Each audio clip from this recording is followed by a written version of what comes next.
Hola, ¿qué tal? El día de hoy voy a hablar sobre procesos clave en la fabricación de circuitos integrados para la tarea 5 de este módulo. Durante esta presentación vamos a explorar procesos de fabricación de un transistor bipolar de unión dentro del contexto del circuito integrado. Aquí el objetivo es poder brindar esa comprensión de 4 etapas que van a determinar la eficiencia y calidad de estos dispositivos. Vamos a excluir aquellos pasos que podrían subcontratarse, como la preparación del sustrato y el empaquetado final. Por tanto, en esta presentación vamos a explorar 4 procesos: oxidación térmica, dopaje, litografía y metalización. A través de esta explicación vamos a buscar que se comprenda cómo cada proceso contribuye a la funcionalidad y el rendimiento del dispositivo y la importancia de poder mantener este control estricto en cada etapa. Se espera que al finalizar esta presentación se pueda tener una visión más clara sobre la relevancia de estos procesos.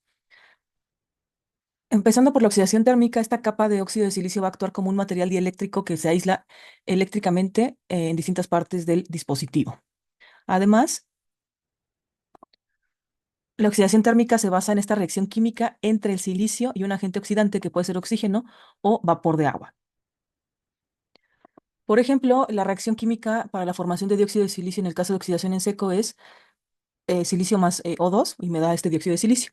En el caso de la oxidación en húmedo, la reacción va con vapor de agua, va a ser silicio más 2 moléculas de H2O, que va a dar como reacción este dióxido de silicio más 2H2.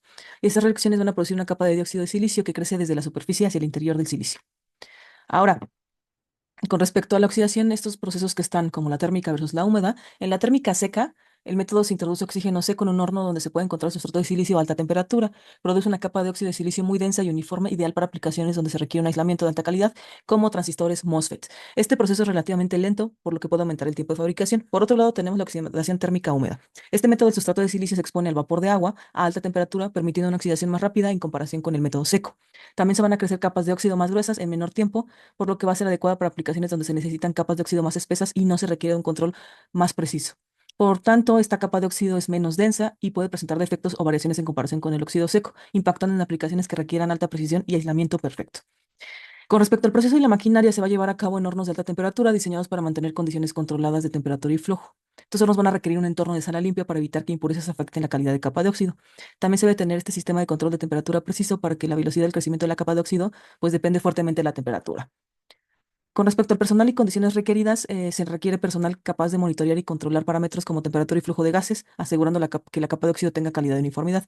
Estas condiciones de sala limpia para evitar presencia de partículas que puedan adherirse a la superficie de obleas, así como el monitoreo de calidad que puede evaluar el grosor y la uniformidad de la capa de óxido. Pasándonos a la etapa del dopaje, este va a permitir ajustar propiedades eléctricas del silicio. Al introducir estos átomos de impurezas en la estructura cristalina, se van a crear regiones con exceso de electrones tipo N o con huecos tipo P. Para el dopaje tipo N, que son donadores de electrones, se suelen utilizar elementos del grupo 5 de la tabla periódica. Estos elementos tienen 5 electrones de valencia y aportan electrones adicionales al silicio, aumentando así concentración de electrones. Con respecto al dopaje tipo P, que son aceptores de electrones, se utilizan elementos del grupo 3, que tienen solo 3 electrones de valencia. Al introducir, por ejemplo, el boro en el silicio, se van a crear huecos o sitios donde falta un electrón, aumentando la concentración de huecos en la región dopada. Ahora, es importante mencionar que existe el método, por ejemplo, de difusión o de implantación iónica. El de difusión, las obleas se van a colocar en un ambiente de alta temperatura, en presencia de gases que contienen átomos de impurezas deseados, y estos átomos se van a difundir dentro del silicio a través de un proceso controlado. La reacción química va a pasar que durante la difusión las impurezas reaccionan en la superficie del silicio y luego se difunden hacia el interior, aprovechando la alta movilidad de los átomos a altas temperaturas. En el caso del fósforo, por poner un ejemplo, se va a usar el gas de tricloruro de fósforo que reacciona con el oxígeno y se deposita en la superficie de la oblea antes de difundirse. Por otro lado, la implantación iónica, los átomos de impurezas se aceleran mediante un campo eléctrico y se bombardean contra la superficie de las obleas del silicio. Este método va a tener un control más preciso sobre la profundidad y concentración de átomos de impurezas, ajustando la energía de los iones y dosis aplicada. Por lo que una de las ventajas es que se puede tener control en términos de concentración y profundidad de las impurezas, permitiendo un dopaje más selectivo y preciso, pero es un proceso costoso que requiere de equipos especializados como implantadores iónicos. Con respecto a la proceso de maquinaria, por ejemplo, para la difusión se puede llevar a cabo en estos hornos de difusión a altas temperaturas donde se introducen gases precursores que contienen impurezas u hornos que requieren un control preciso de temperatura y flujo. Es necesario equipo que tenga control de temperatura y fuente de gases dopantes. Como en esta imagen se muestra, también está el implantador de iones, en donde esta máquina de alta tecnología está diseñada para acelerar los iones y se incluye un sistema de aceleración de iones, cámaras de vacío y sistema de enfriamiento para proteger el sustrato. Con respecto al personal y condiciones, se requiere personal capacitado, operadores especializados que conozcan equipos de difusión e implantación iónica. Nuevamente se requiere esta condición de sala limpia. Es importante evitar la presencia de partículas que puedan afectar este proceso. El control de calidad utiliza técnicas de caracterización como espectroscopía de masas de iones secundarios y otros métodos de análisis de profundidad. Con respecto al siguiente paso, que es la litografía, este va a permitir transferir patrones de diseño a la superficie del sustrato y estos patrones se utilizan para crear diferentes capas y estructuras en el dispositivo semiconductor. Los materiales químicos utilizados es la resina fotosensible, en donde se aplica a la superficie del sustrato, que va a reaccionar a la luz UV, cambiando su solubilidad. Esta resina puede tener de dos tipos, o puede ser positiva o negativa. La positiva se expone a la luz UV, se vuelve soluble y se elimina durante el proceso de revelado, dejando el patrón deseado. La negativa, por otro lado, también se expone a la luz UV, se vuelve insoluble, dejando el patrón no expuesto en el sustrato después del revelado y se necesitan estos químicos reveladores para eliminar las áreas solubles de la resina.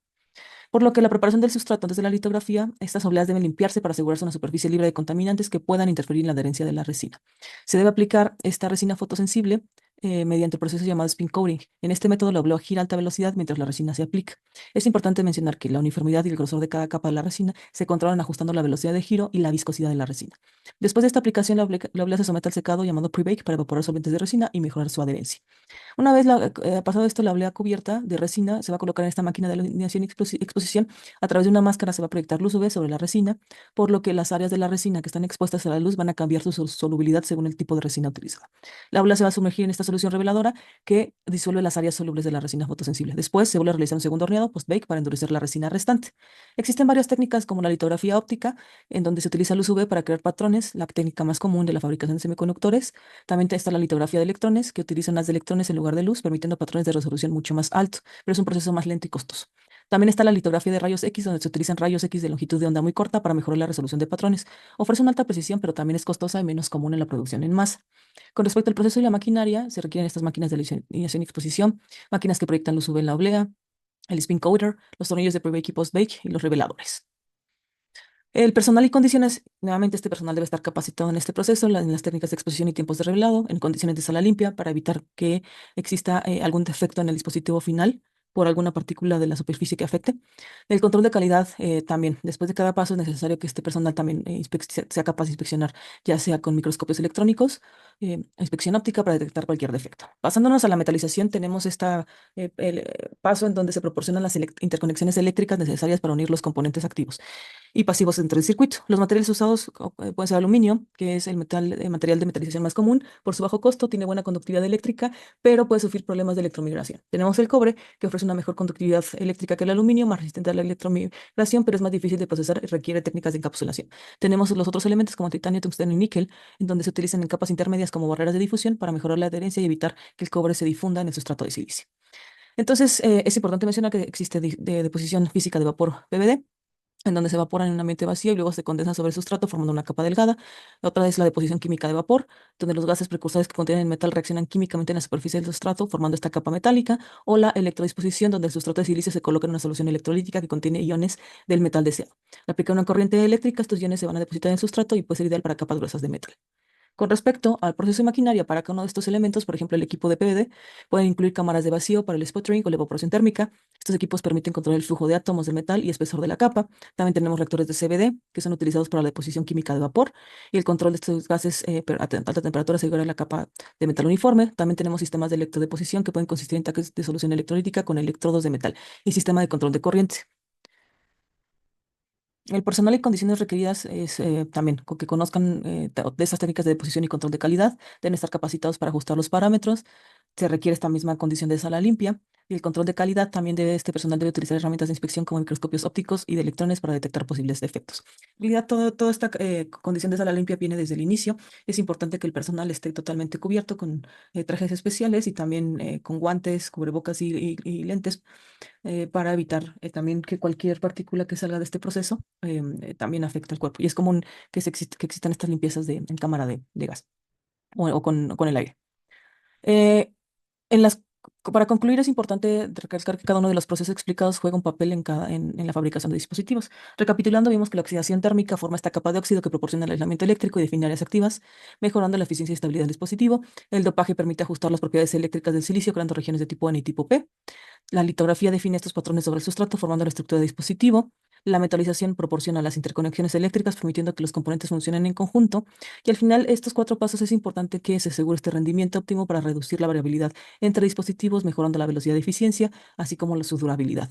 Por lo que mantener un control estricto en cada una de estas etapas es fundamental para asegurar que el dispositivo cumpla con los estándares de calidad. Entonces, es importante tener esta precisión en el control de parámetros y uso de entornos de sala limpia en cada paso para minimizar defectos, mejorar uniformidad y garantizar la competitividad del producto en el mercado. Gracias.